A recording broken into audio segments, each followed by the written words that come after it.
in this podcast are those of the individual co-host and do not reflect the official policy or position of the Firearms Radio Network and or their employers. Viewer discretion is advised. This is especially true on our live shows.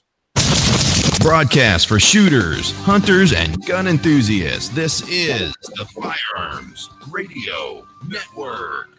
The bandwidth for this episode of This Week in Guns is sponsored by Patriot Patch Company. PatriotPatch.co. Welcome to This Week in Guns. This show is brought to you by the Firearms Radio Network and Patriot Patch Company. And this show offers commentary on the latest firearms industry news, information, and buzz. I'm your host, Sean Heron. It's my pleasure, as always, to introduce our panelists tonight. First up, welcome back, freelance writer, firearms instructor, and passionate 2A advocate, Karen Hunter. Welcome back. Hi, thanks for having me. Next up, YouTubers Josh Courtney and Josh Hutchinson from Black Diamond Guns and Gear, and also Black Diamond Holsters. Josh and Josh, what's up, buddies? Howdy doody there, Sean. How you doing? Well, hanging out. For the people listening to this on audio, which is 99% of everyone, these guys are dressed pretty interesting. What's going on there, guys? We are trying to promote our 7-6 news right off of our 7-6 Tuesday episodes that we put on every Tuesday. 7-6 Tuesday episodes on our YouTube channel. But we're coming close to do the 7-6 news. Nice. I love it. They're dressed like small market news anchors. This is my real hair. Don't let anybody tell you any different. I don't dye the gray streaks like that, but it's just natural. Yeah. And I'm wearing a wig. It's wearing a toupee. That's not hair. That's fake. That's wonderful. Let's get into the stories. South Carolina woman shoots escaped convict in the head after he kicks in her back door. And, that's pretty much all it is. This guy kicks in the door, makes his way to her bedroom, and she shoots, fires the gun once, hits him in the head, and that's the end of it. The local sheriff actually says that she's a hero and a shining example for shooting the escaped prisoner. I think that kind of pretty great. Like one shot, headshot, done and done. It's good to see the sheriff out there saying that it's all good news. And this one ended up exactly how it should. I think it is the prime example, the shining example of concealed carry and defense of oneself. And it's all great. Karen, what do you think? I think it's a wonderful example. I think it proves that a gun is an equalizer for anybody. He kicked her door in and got a knife sharpening tool from her drawer. And I mean, he had intent. He was going to hurt her. What would have happened if she didn't have a way to defend herself? What if she would have only had, I'm not knocking pepper spray, but anything else like that, I just don't think she would have had a chance. Fuck that pepper spray shit. Do what? I said, she should have had a gun, and fuck that pepper spray shit. Wow. Yeah, in other words, sure. I forgot, Kenny. Man, I'm sorry. Yeah, I was like, dude, Kenny is literally going to stab you. You're going to have to defend yourself now. Sorry, man. My bad. So yeah, I think it was wonderful. Yeah, I definitely do too. Josh's. Well, you got my notes. I want to know who. It said that she had some training and stuff like that. So I want to know who actually. That should be a bucket list class for me. Yeah, I think it's great. I think the fact that well, here's the thing. Let me see that start gun. So basically, we've been playing around the house with this thing for a little bit, and we've noticed that if you're just you don't really have to use your sights. For me to the camera or whatever, it's not that far. You could hit whatever you're looking at without even really looking at your sights. But the fact that she had a firearm, she killed the guy with one shot. I just say, yeah, congratulations, most definitely. Yep. I wonder if she said anything cool like at the beginning, like wrong house a-hole or something like that. I mean, if she would have said a tagline, it would have made it even better, I think. Something cool. Karen, if put in that situation, what would you say? I can't say it now. Yeah. I just keep cracking up at them. I'm sorry. I can't concentrate. Oh, I know. It's completely ridiculous. I love it. So funny.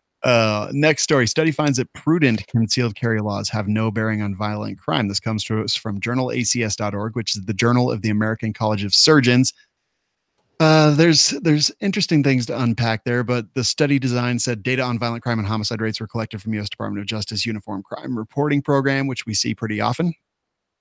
And state level concealed carry legislation was evaluated each year on a scale including no carry, may issue, shall issue, and unrestricted data. Let me go down to the conclusion. It said the study demonstrated no statistically significant association between the liberalization of state level firearm carry legislation over the last 30 years and the rates of homicides or other violent crime.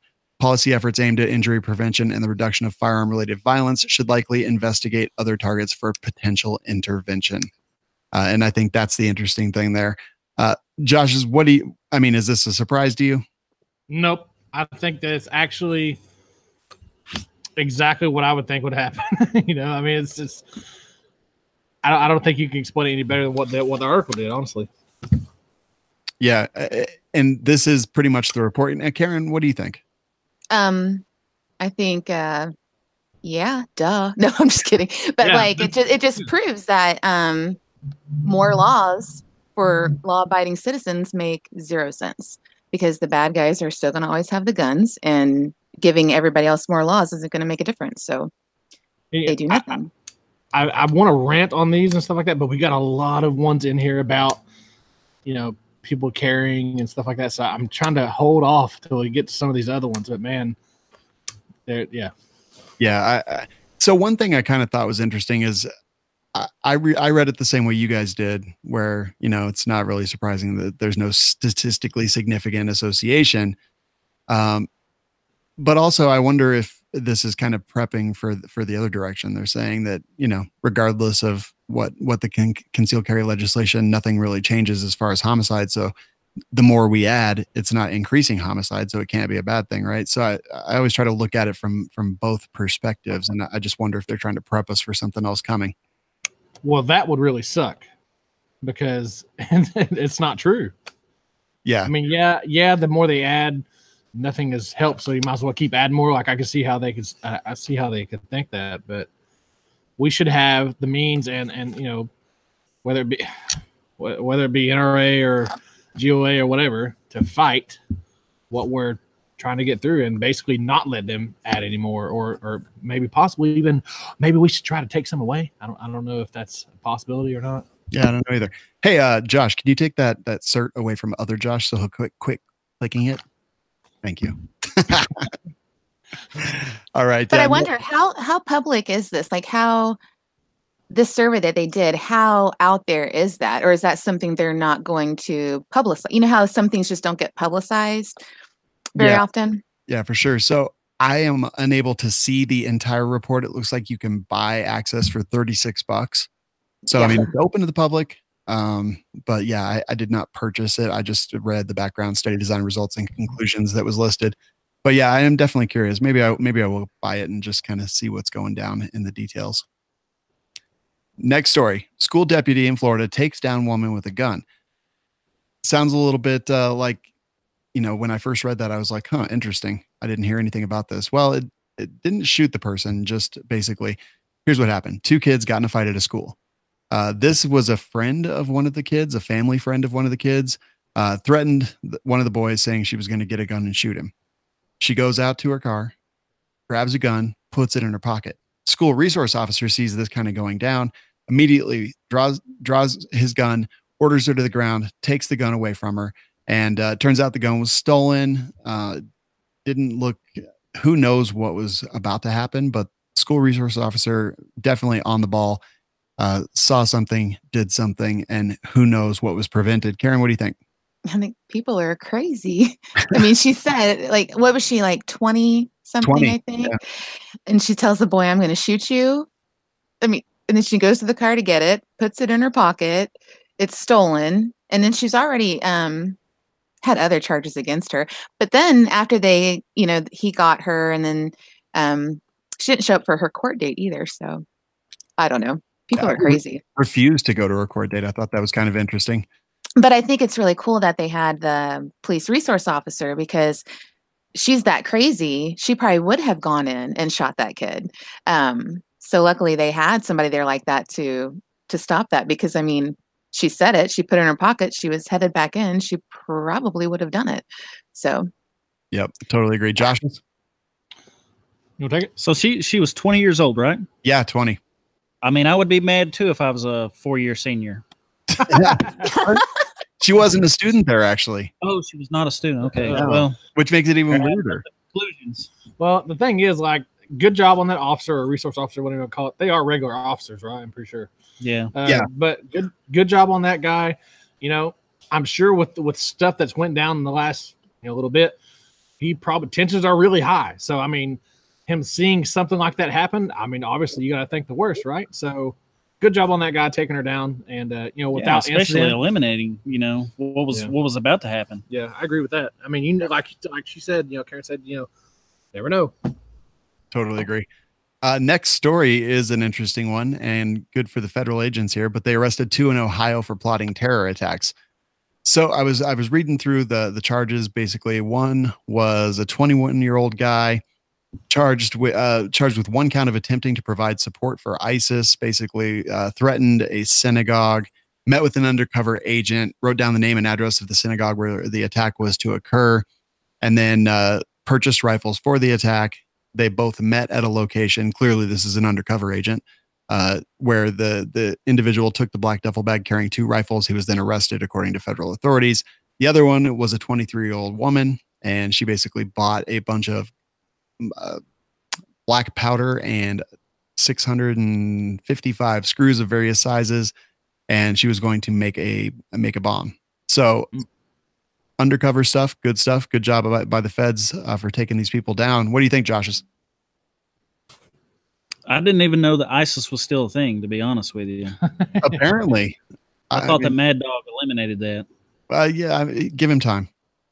Yeah. Yeah. Good job, man. Congratulations to them. I mean, that's one thing, is we need to eliminate terrorism. Honestly, I mean, it should be a what do you say? Damn it, I can't even think of the name of it. Like, zero tolerance for terrorism. Yeah. At all in the United States. Now, nothing. What I don't understand is some of these things that happen. This is not a point I was going to say on this story, but I think that the punishments for things like this should be more strict. It shouldn't just, you get some jail time and then maybe you're let out, whatever. Why don't we bring back like chopping off hands and stuff like that, for thieves or whatever? I don't understand why, if people see these things, I think that there would be a lot less crime and a lot less other bullshit going on. Yeah. Karen, what do you think? Well, I think they did a great job. The undercover officers did. But again, there's some crazy people out there, like that girl on her Facebook. I mean, how long was she posting things about? She was celebrating the people of Columbine. She was celebrating all these mass murders. I mean, it was out there that she was already an extremist, and they just let that stuff go. I mean, I don't know. They weren't checking her to, I don't know, but, and even the young kids. So they were very extreme people, but again, I don't know. Yeah, it was weird because apparently she was posting on her own social media, and then she must have figured out that she was being an idiot and deleted her account, but then created another profile and then posted stuff about praise of mass casualty attacks there. She was planning to do, what does it say, upscale mass murder at a Toledo bar, but yeah. Crazy. I get flagged for putting up a picture of something in a holster when I'm trying to sell a holster. So I mean, you would think, but that's a really good point, because everyone on Instagram, for example, deleted for sensitive content. This can't be there. Things get buried, but hers is just out there. Yeah, no one's monitoring that. So people watching that stuff, so they wouldn't see that. You would think that they would be able to see that, and like I said, I just put a holster on there, and everybody was like, "Oh no, you can't have that on there." So I'm surprised we haven't been labeled as terrorists with all the machine guns we have on Instagram and different setups and whatever we wear. He's a different alias tonight. So. With those get-ups, you're probably on a list now. My name is Crotch. Yeah, my name's Crotch. Oh dang. And I'll also say that these people are using the social media and stuff. Like, it's a good thing that they're stupid and they just randomly tell random strangers, their plans for murder. Because, had they not apparently like reached out and looked for accomplices and whatever it was, they probably would have gotten away with it. So I am glad that they're stupid. I just worry about the ones that aren't stupid. And for all these great stories that we actually hear of taking down these suspected terrorists or these probable terrorists, how many stories don't we hear? For every one, there's probably 1,000 stories we never hear about, right? Yep. Secret bump stock ban could go down in flames. This comes to us from AmmoLand. This was an interesting article. I don't know, but there's a local news station, KSTP, and they obtained a federal memo detailing the new ban on bump stocks promised by President Trump. Traitor. They are a Minneapolis ABC affiliate. They said that the memo circulated by the Department of Justice is being sent to law enforcement agencies and gun shops with a federal firearms license. Now, the author of the story, David Codray, I believe, let me just check. It was at the bottom. Yeah, David Codray. He did some research into it, sent emails to the reporter who reported it. She said she's out of state, will return Monday. Monday came and went. Nothing was there. They didn't post the memo. None of the gun stores or FFLs in the area had any idea what they were talking about. And then to add a new wrinkle to it, there is let's see. Here we go. Acting Attorney General Matthew Whitaker is legally not qualified to serve, is what the Democrats are saying. So anything that he would actually sign would basically be invalidated if they get their way. And I don't know. It seems like a whole freaking disaster. I have often speculated that who knows if this thing's ever going to go through. I always just wondered if Trump was paying lip service, and then when it doesn't go through, blame it on somebody else. But the end result is the same, that it doesn't exist. I don't know. Karen, what do you think? I don't know. One, I'm kind of tired of the whole bump stock anything at all. Just, yeah. I don't know. I'd be surprised if it did go through, I think. But yeah, I mean, bump stocks are the dumbest thing ever, but I do not want anyone to ever tell me that I can't own them. Right. And that's the point, because it's still something, and it's still one more law or one more right taken away. So yeah, I mean, if the law passes, I'm going to take them boating with me. There you go. Josh's, what do you guys think about this interesting? What part of cannot be infringed did people not understand? I don't understand how we can let this happen. Like, first of all, I talked about this the other night, that, Trump is, I don't want to say like I don't support him. Like, I voted for the guy because God knows we don't want Hillary in there.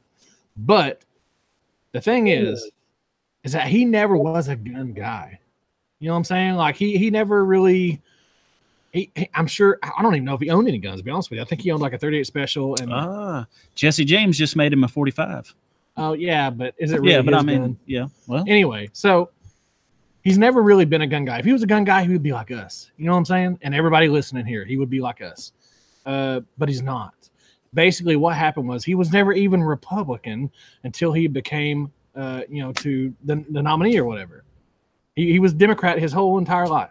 So basically, he became Republican just to get our vote and to say, oh, no, I'm going to protect all your guns and stuff like that, because nobody else was. Everybody else was saying, oh, we're going to ban them. We're going to ban these. We're going to do this. He didn't. He said, nope, I'm going to stand up for you. So that's why he got all of our votes. That's why the NRA pushed him. That's why he spoke at the NRA and all that stuff, man. I mean, it's a rabbit hole to go down, but I just wonder what just the beginning. Yeah, I just wonder what this Minneapolis ABC affiliate, KSTP, I wonder what memo they saw that they were circulating that they refused to publish, and then the whole twist of the acting attorney general that the Democrats are saying that he's 100% not eligible. So if he signs the bump stock ban, and then the Democrats get their way and remove him from that position, it invalidates any of that stuff. And who knows? But yeah, it's a tangled web of ridiculousness, I think. Yeah. Yep, I agree. It's just one short rabbit hole, man. I mean, seriously, it's just one more thing, and then it's just going to be something else. And now it's magazines, and then it's just one thing after another. Yeah, and I'm with everybody else. I mean, there's nothing more gay than a bump stock. It's kind of like watching Magic Mike as a straight dude. It's pretty gay. That's about how a bump stock is. You see the guys at the range that have them, and they come out and they're like, oh yeah, best thing since a machine gun in 1986. Okay, yeah, but that's their right. Right. Don't take it away from them, because we're not saying it ain't a piece of shit. We're saying that it should be our right to own a piece of shit. Sorry, Kenny. Poor Kenny. Kenny's watching too. It's fine. He's driving to your house right now. Third Circuit upholds New Jersey mag ban in split decision. So again, tons to unpack here. But basically, anyone who owns 11 round and larger magazines starting Tuesday are 4th degree felons.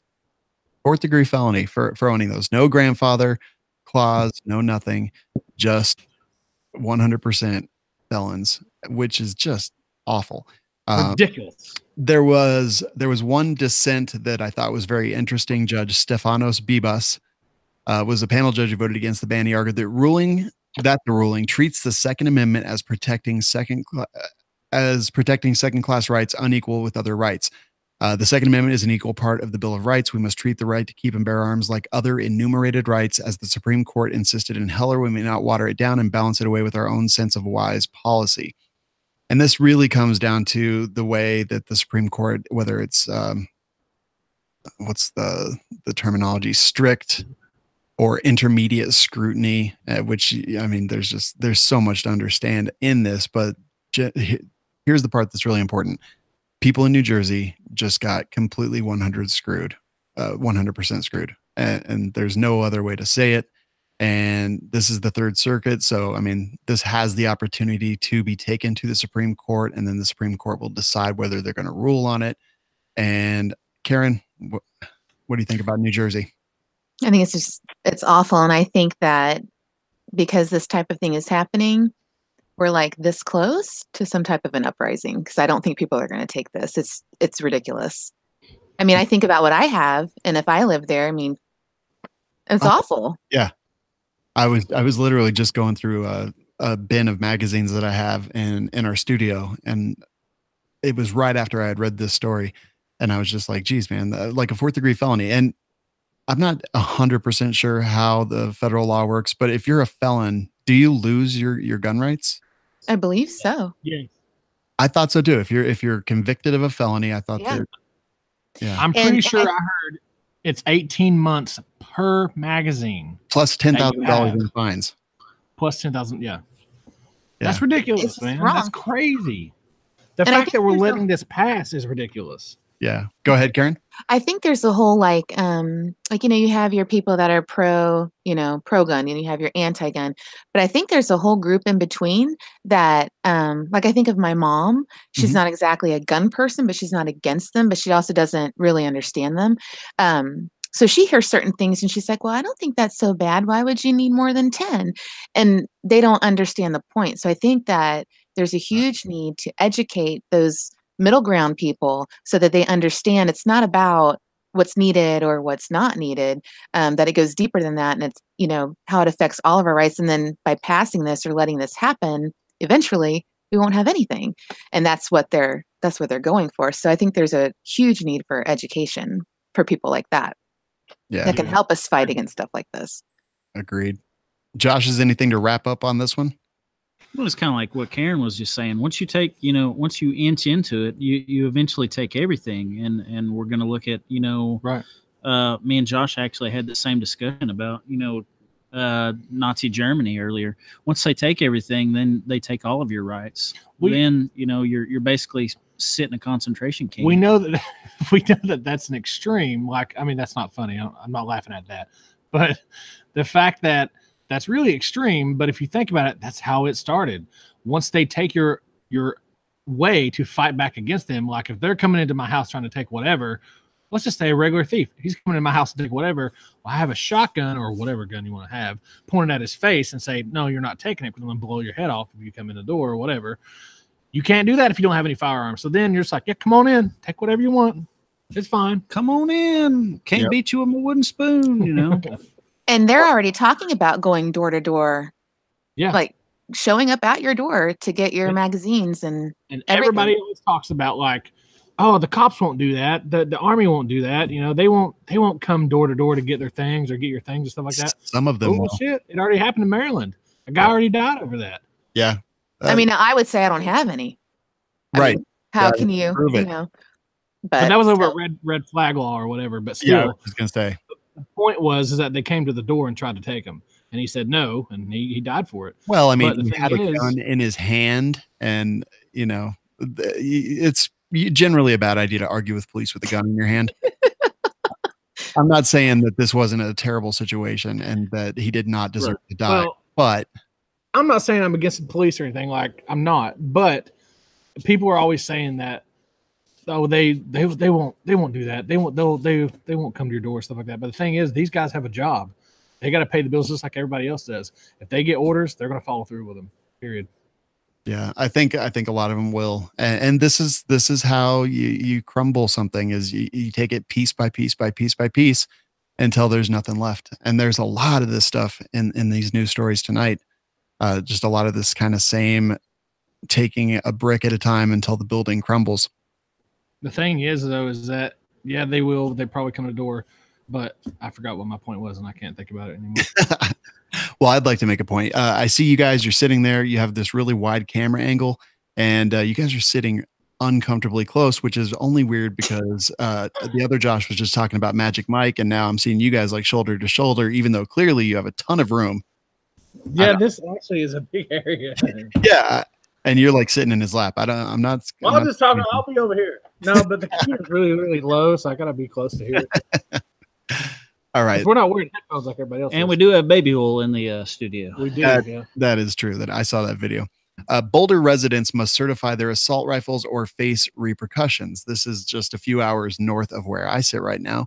And I don't know if it was the city council or whatever it happened to be, but in Boulder, Colorado, they passed some regulations, whatever it happens to be, that people in Boulder County have till December 27th to certify their assault weapons or remove the firearms from city limits.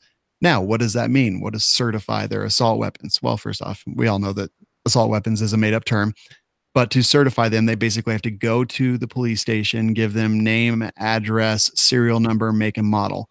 The Boulder police say that they're not keeping any registration, and that out of a population of 100,000 in Colorado, 85 people have showed up to certify their assault weapons. And I say that with air quotes.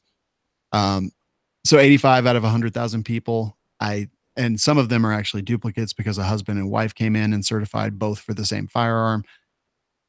So I've got a couple questions. A, if you're not keeping, if you're not registering these and keeping track of everything, how do you know that it's 85 people?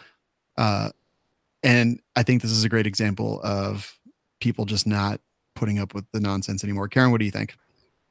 I just think it's ridiculous. I think I would say I don't have an assault rifle. I have an AR. Yeah. I don't know. It's stupid. Yeah, it is. And they do define it specifically what they're talking about with assault weapons in air quotes. But yeah, I mean, if you get caught with it, it's one thing. Like they can definitely, they'll be able to, what is the penalty?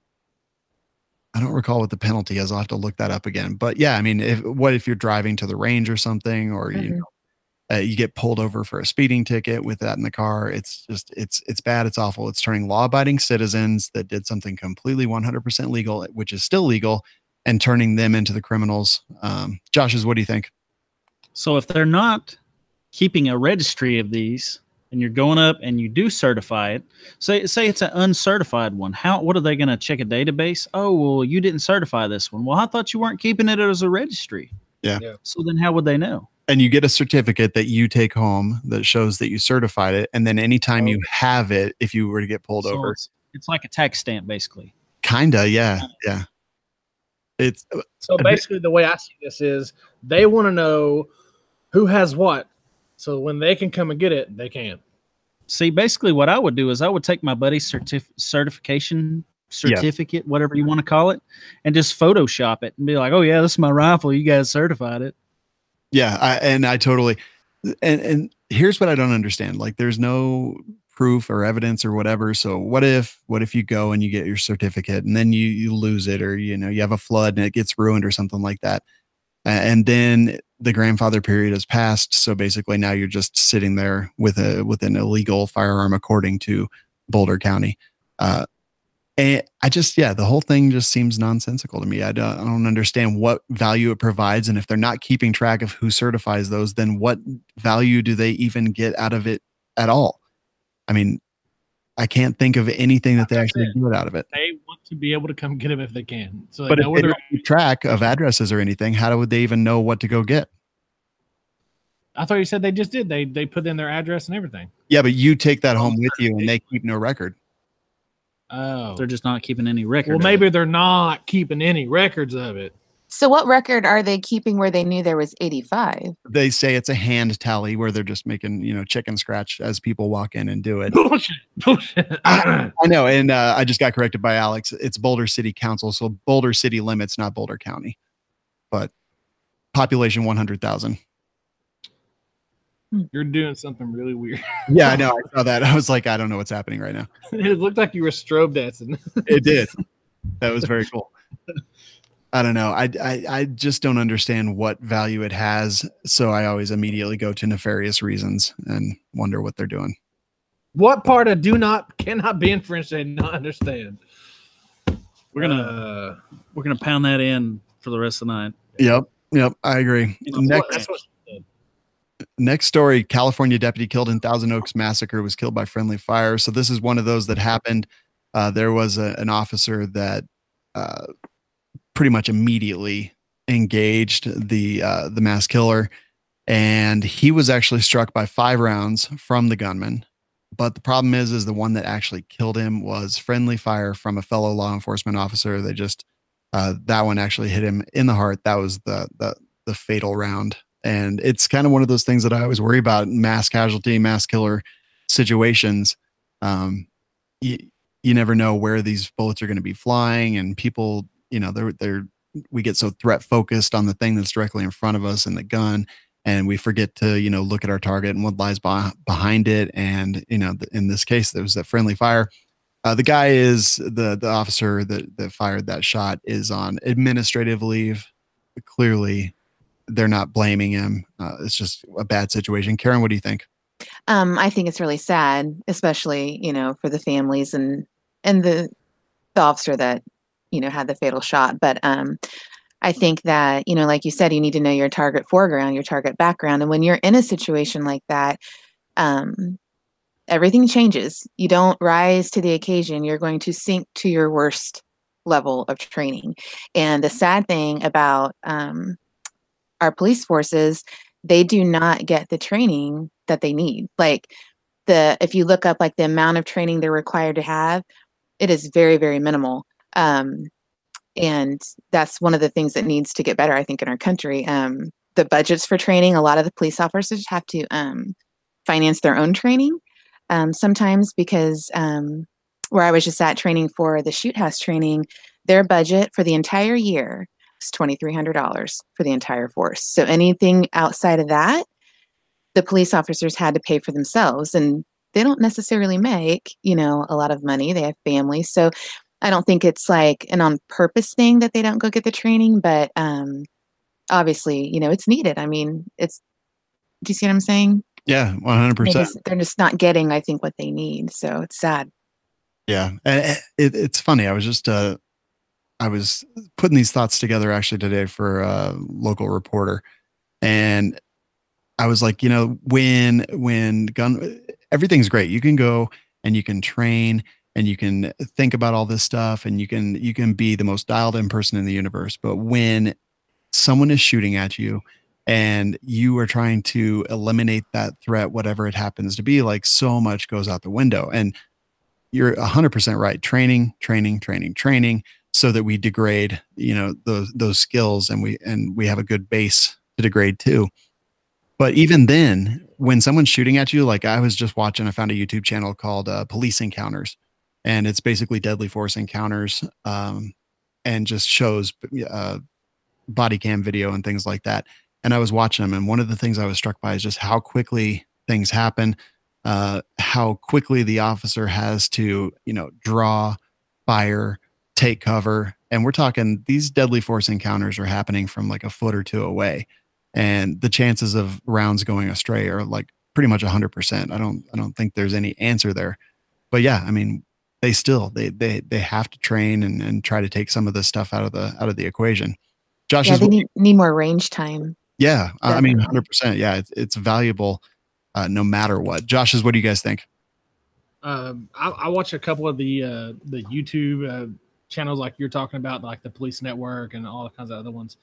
I watch Donut Operator. He shows a bunch of stuff on there, and he explains a lot of stuff. But there's so many times that you see in these videos where if you have multiple police officers around, they kind of have to worry about, crossfire and stuff like that. I mean, and you hear them a lot of them like yell it out, watch your crossfire and all sorts of stuff like that, which is good and everything. But like you said, they probably don't get the amount of training because Josh was telling me about the training that they did in the military, and it blew my mind because when we started going to the range together, we started, moving, shooting, drawing from holster and all sorts of stuff. And he'd never done that shit before. And I was just like, it blew my mind that somebody in the military that was overseas in Iraq or wherever he was, I don't really remember where he were, but overseas, man, and was getting shot at like you've been shot at, and just didn't have the right amount of training. It's just basic rifle marksmanship is what you do. Is you go to the range and in the military you might shoot. Honestly, if you qual more than once, maybe twice, I mean, you might shoot 100 rounds. Now, this isn't like special forces and stuff like that. I mean, of course, we know those guys do all kinds of crazy stuff, but I'm talking about just infantry. Well, no, not infantry. Infantry would train a hell of a lot more than what we did. But really? I'm just saying, just your average, military service member might go to the range once or twice a year, and you might shoot 100 rounds every time you go to the range. Yeah, that's it. I don't imagine police officers are getting more than that.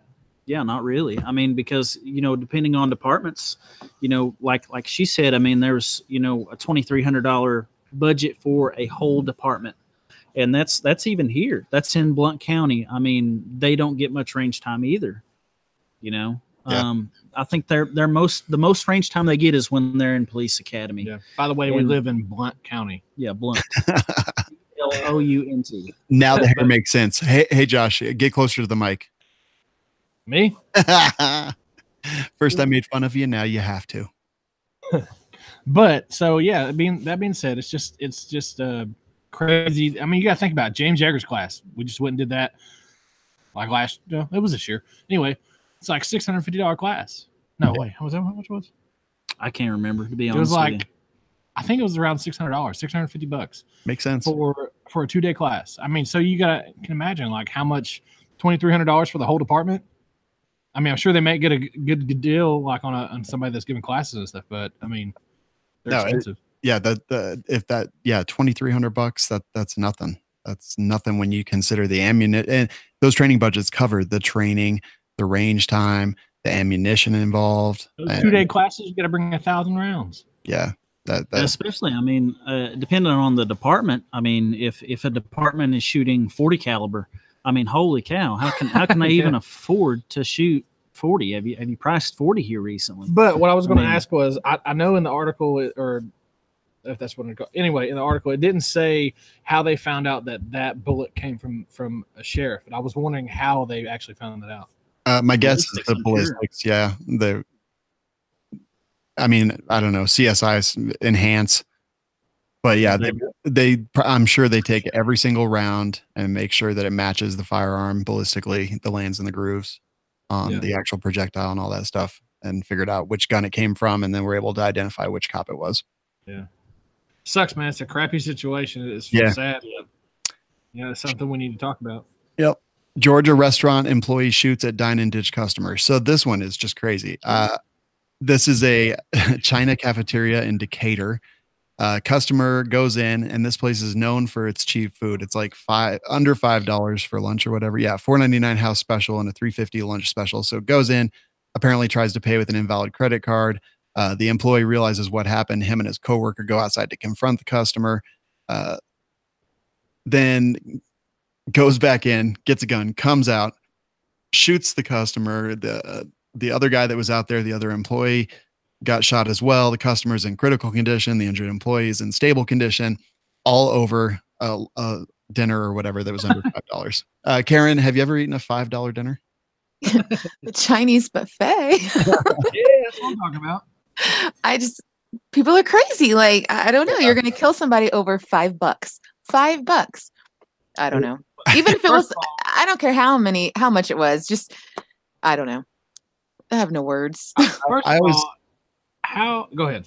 No, I was just going to say, I mean, look, we always say that if everyone's armed, the society's going to be a lot more polite. And the reason why is because if you try to rob somebody or kill somebody that's armed, they're going to fight back and you could end up dead. Well, I mean, it's kind of the same concept, right? If we look at this example, it's going to make us all think twice before we dine and dash. Right. Yeah, absolutely. It's true. I hope my car doesn't get declined at Taco Bell for getting a $5 lunchbox. Yeah. Right? Yeah. I was like, those little cinnamon crisps are going to cost me my life. Yeah, I know, right? Yeah. This lady she shot the dude. Did she kill him? In the story? No. Yeah. The customer's in critical condition and the other one is in stable condition. I was gonna say, let's say that she did kill him. Okay, would that not be like against her because there was no death? Oh yeah, her life was not threatened. Going to jail for sure. Totally against her. Yeah. That's what I just want to make sure. She was just angry and ticked because she wasn't getting paid. So, but how did the employee get shot? That wasn't very clear. Was she just, probably just not knowing your target when lies behind it, flashing around. That's my guess. It didn't actually say in the article, but I have to assume that this person is not a good gun shooter. Would that qualify under workman's comp? I'm just kidding. Probably. So random question is he went outside after he tried to pay with a bad credit card. Yeah. Right. So did he not even sign the receipt? Unsure. That's the thing. There's no tip. They were pissed. She was like, "Look, he didn't leave me nothing. I'm shooting that guy." Yeah. Yep. Come Where back my in and Glock tip me. 40 at? Pretty crazy. All right. Before we continue on, let's talk real quick about Patriot Patch Company. They make awesome patches, and if you're in the gun world, you're probably addicted to patches like I am. So you can go check them out, patriotpatch.co. And the second advertiser on the show is Second Call Defense, and they provide armed self-defense insurance. So if you have to use your firearm to protect your life or something like that, pulling the trigger is just step one. And then that's probably honestly one of the easier steps if you feel your life isn't threatened, because everything that comes after that, whether it's police questioning, investigations, civil or criminal penalties, and all the things that come along with that, you want attorneys and you don't want to have to be reimbursed for it. So that's what Second Call Defense does. They take care of everything day one, $1. You don't have to worry about anything. You call 911, you call Second Call Defense, and they've got your back. You can find out more about that at firearmsradio.tv/SCD. And at this point, let's move into the I'm Offended segment. I want to run through this stuff pretty quickly, so I don't want to spend a whole lot of time because there are a few of them that I want to talk about. But first off, blaming the Second Amendment for the dangers of being armed while black is only a tactic to disarm the people. This comes to us from AmmoLand, and it has something to do with Daily Show host Trevor Noah. He said, at this point, you start to realize that really the Second Amendment is not intended for black people. It's an uncomfortable thing to say, but it's the truth. Like, people will be like, the right to bear arms. Yes, the right to bear arms if you're not a black man. If you're a black man, you have no business bearing arms at all. And I think that this is ridiculous because we know, most people that know, that spend as much time thinking about and talking about guns as we do, we know that gun control 100% it was rooted in racism. Gun control, not the right to bear arms. Gun control was put into place to prevent black slaves who were gaining rights from owning firearms to be able to use those firearms on their slave owners and things like that. We know that any kind of taxes and things that we put on firearms affect the poor population. And I'm so happy that we have people in our community that tell us this, like Tony Simon, like Maj Toure, like Kevin Dixie, like all these guys that have come on the show. Say again? Collie and Noir. Okay. But yeah, we've got so many positive black leaders in this space that actually, have thoughts. And for Trevor Noah, a black man, to say stuff like this is just absolutely ridiculous. Karen, what do you think? I think it's ridiculous, and I think it's just another way people are trying to cause division just so it can tear down our Second Amendment rights and get us kind of bickering at each other. And I think it's all propaganda and it's all distraction to distract us from everything that's truly going on, so that we get caught up. And people are so easily caught up in the distraction. That's really sad. And I'll tell you this, if there's someone in the hood right now that's carrying a gun illegally because they need a gun to protect themselves, I'm 100% down with it. If they have a firearm to protect their lives, that's what the Second Amendment means to me. I don't care what color their skin is. I don't care what their social where they lay in the social hierarchy. Josh, what do you guys think? I agree 100% what you just said. I kind of think it's kind of hard to conceal a mini Draco. Yeah. Here's the thing, though. Okay, so I would say that a lot of people, I would say that in this situation, I think that maybe I think I heard him say something about police shooting black people and stuff like that, right? With that being said, I don't think it has anything to do with race. I think it has clearly something to do with people not doing what they're told. If I heard somebody say the other day, if he tells me to get out of the car, get around, dance around, pull my pants down, and flop my dong out, that's what I'm going to do. Because even then, I can sue him because that wasn't the right thing to do, and then you get paid. But anyway, the point is, do what you're supposed to do what you're told, comply, and everything will be fine. You probably won't get shot. Sometimes, yeah. I mean, I agree with that for the most part. Most of the stuff is compliance. Most of the people that get shot is because they don't comply. In fact, we've got a story coming up that's exactly that. Moving into the next story, David Hogg wants to tax firearm sales, has no clue there's already a tax on firearm sales. So he posted a tweet. Congress ought to create a federal tax on gun sales to fund gun violence research. Well, the NRA ILA said, well, unfortunately, we've been doing that for 100 years. It is the Firearms and Ammunition Excise Tax from 1917. The difference here is that tax was pushed and implemented as a way to fund pro-hunting causes, not the anti-Second Amendment campaigns that David Hogg wants. But here's the thing is, there's a lot of gun violence research out there. We have the Uniform Crime Report. We have this other one from the American Journal of Surgeons or whatever it was. And all those reports, all that research, even the one from the CDC from a while back, all that research says that lawful gun owners are not the problem. That gun control does not fix the problems that are out there. So David Hogg is stupid because he doesn't know that there's already a tax, and he's stupid because he doesn't realize that all the reporting that's been done so far just proves everything he says wrong. Karen? Yeah, he is a cockroach and he just won't go away. I'm so sick of this kid. I'm sorry. I'm with you. This puppet, it just needs to go away. Just shut up. That's all I have to say about that. I'm with you. Josh, what'd you say? I said that's what I was going to say. Has he not gone yet? Like, why is he still in the news? I don't even know. I mean, he was just a student. Just a student. Yep. He's not a lawyer. He's not a politician. He's a parrot. None of those things. Yeah, he's a parrot. He just regurgitates whatever his handlers tell him. I think he was one of those 4-year seniors that we were just talking about, to be honest with you, because there's no way he's like 30 years old. There's no way that he should still be in high school. Yeah.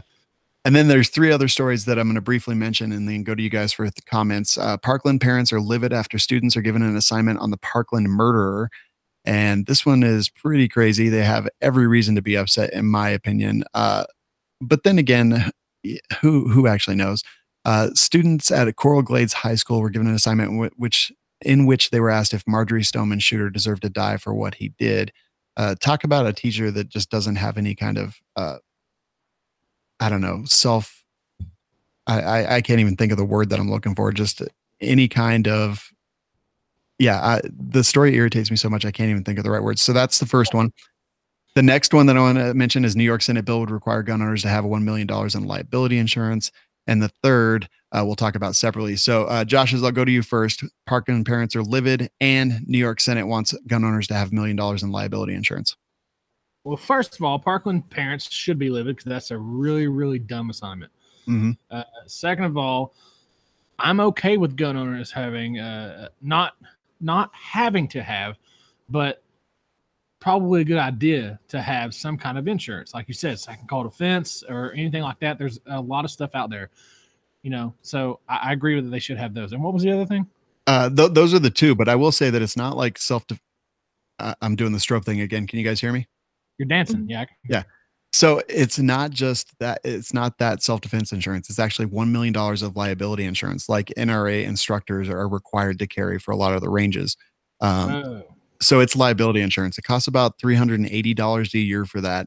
And that's what they want. Everyone who has a gun, now you've got a $380 bill every year for this liability insurance. Karen, what do you think? For the Parkland thing, that's ridiculous. Too soon, if ever. I mean, just ridiculous. The insurance thing, also ridiculous. I think no one has the right to force. I mean, if you're an instructor, I mean, obviously, and you're responsible for a class of people, that's different. But if you are a private gun owner and you're legally carrying a gun, I mean, should you have some type of insurance? Probably. But again, that's your choice and that's your right. Right to choose. To have it forced on somebody, they're just trying to make it harder and harder for people to carry. And the way New York does everything is ridiculous. So, I mean, they already have it bad enough. And now, not everybody can afford that. People can sometimes barely afford to carry a gun. So I don't know. I don't think it's fair. And I don't think it's right. Yeah, I totally agree. And Trevor Noah, he's talking about the guns aren't for black people. Well, we keep passing laws like this, and people who live in urban neighborhoods or ghettos or things like that, whether they're white, black, Hispanic, Chinese, whatever it happens to be, it is truly creating a class of people where only the upper class can defend their lives. Mm-hmm. Yeah. Because if you make something mandatory like that, they can charge you anything they want. It's mandatory. Yeah. It's kind of like health insurance right now. It's the health insurance market. I mean, they can charge you whatever they want because nationwide it's mandatory. Yeah. And let me bring up, or they'll tax the crap out of you. Yeah. And I'll bring up another point on that is that Locked In Affinity is one of the biggest providers of that NRA instructor insurance or that liability insurance that instructors can get. But Locked In Affinity is no longer allowed to sell their products in New York City, or New York. So I have to wonder if they require a $1 million in liability insurance, but they've really stopped anyone from offering that kind of insurance in New York. This is just a de facto gun ban, in my opinion. Right. I agree. I think it's just one more step in trying to basically eradicate guns or eradicate anybody that wants to carry them. Yeah. So the next one is pro-gun group needs help to counter anti-gun message. So this comes to us from AmmoLand, and Rally for Our Rights has been seeing a lot of billboards in Colorado. It's it's getting to be a tough time here in Colorado, but they are basically billboards that just spew completely inaccurate statistics. Like more Americans have died of gun violence since 1970, including murders, suicides, and accidents. And again, I don't consider suicide gun violence, but that's neither here nor there. Then in all wars in American history, 1.3 million. Stop the thoughts and prayers. And then they have another one that shows how many people died in mass killings, things like that. So anyway, rallyforourrights.com is trying to fund other billboards. One of these says, fact, 250,000 yearly medical malpractice deaths. You are 10,000 times more likely to be killed by malpractice than an AR-15. So I'm definitely going to donate to this 100% without question. And I think it's a good idea, whether you live in Colorado or not, because we have to fight all this nonsense. Karen, what do you think? I think it's a wonderful idea. I think it's another way to educate the people that don't know. They don't know. Something sounds good. They think, ooh, scary gun. They see something like that and they'll believe it. So I think we need to counter that with education. And I think that's a good way to do it. And who was it that said, we're more likely to be killed by romaine lettuce this month than a gun? I mean, so, people just don't know. Yeah, I totally agree. Josh, what do you think? When we were talking about this earlier, I was like, man, I'll donate to this right now. I think it's a great cause, and I think it's a great idea, like you said, to educate people that don't exactly know, or people that are just spouting the same old crap that's coming out of everybody else's mouth. Yeah, completely 100%. So yeah, definitely. And again, that website is rallyforourrights.com. And then I just donated $50 to that. So definitely, I'm going to put my money where my mouth is on that one. So you said it's getting rough in Colorado. Does that mean Heron's moving south? Is that what we're hearing? So, I mean, there's a good chance, like if it continues to be stupid. And the crazy thing is gerrymandering has really destroyed Colorado because there's really only 3 bastions of blue in Colorado, and that's Boulder, Fort Collins, and Denver. But unfortunately, those 3 tiny dots of blue on our electoral map decide a lot of the policy that goes into our state, like magazine capacity limits and other terrible stuff. So I will say that I'll stick around for a bit. I'll fight as much as I possibly can. But if it makes it difficult for me to do the thing that I do to make my living, then yeah, I'll probably leave. And Tennessee is definitely on the list. That's East Tennessee.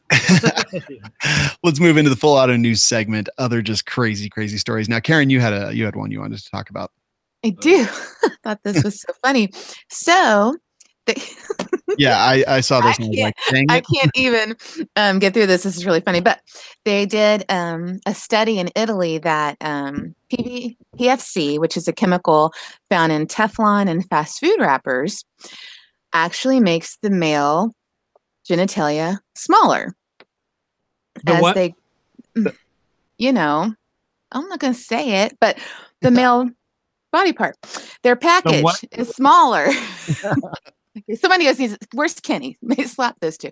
So anyway, here's the funny part. This is what I thought was funny. Like, how do they know this, right? So if you read the article, they did a study in Italy on high school boys. So they would go in, they would test their blood, they would test their semen, they would actually measure them. And I'm thinking to myself, who would allow their child to go through this? Like, or if you know that that's the outcome, that you could go from this to this, why would you do it? Like, why would you even subject yourself to that? Like, how much money was involved? But anyway, it turns out that at the end, they did 383 high school boys.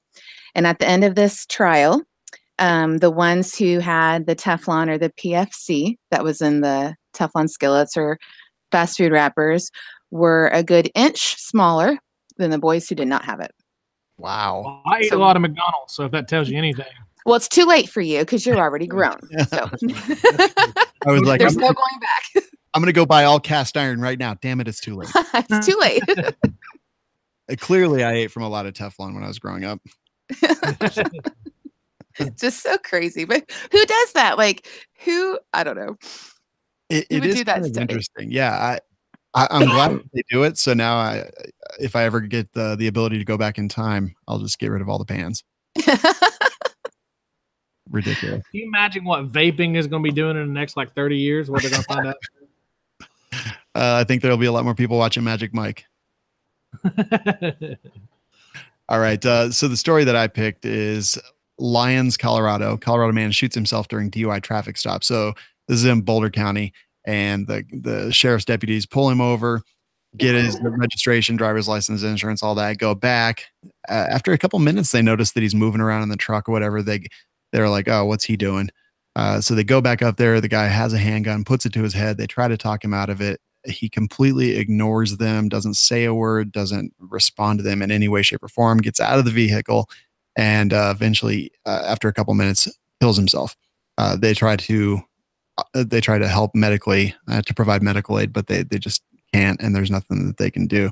Kind of just interesting, and really a lot of restraint shown on the officer's part, because honestly, this could have ended up a lot crazier. And we read stories and talk about stories every week on, just cops making mistakes sometimes and just all the stuff that goes along with that. But they showed incredible restraint. He had a firearm, he had it to his head, and, they tried to talk him out of whatever he was going to do.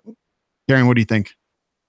I think they acted well. I think that, kind of restores my hope in law enforcement and stuff. I think it's just a sad situation altogether, though. Yeah, totally agree. Josh's?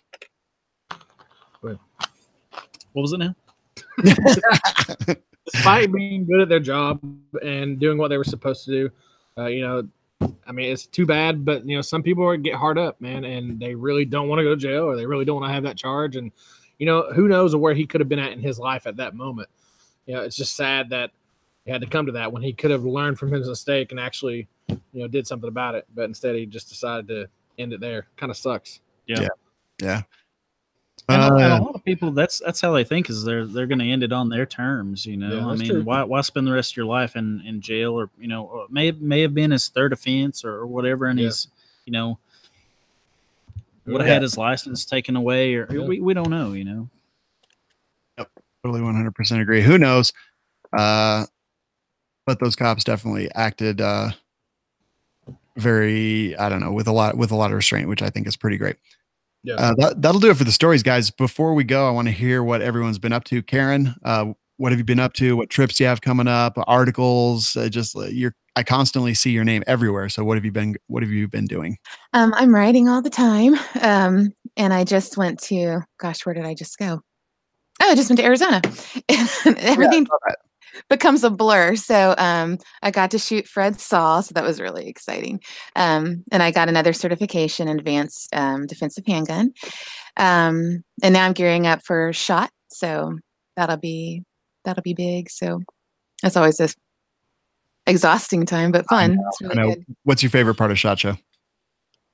I like the meet and greets, like after the actual show, like when I can meet like my editors and people that I always like email with but never get to meet face to face. I think that's my favorite. So walking the floor sometimes isn't so much because I don't like to be it's gonna sound awful, but like close to people like that. Like, you're like this and you're like this, and it's like, I can't breathe, but it's okay. Imagine Josh C over there with that hair getting just sweaty and all bumping into you. How you doing?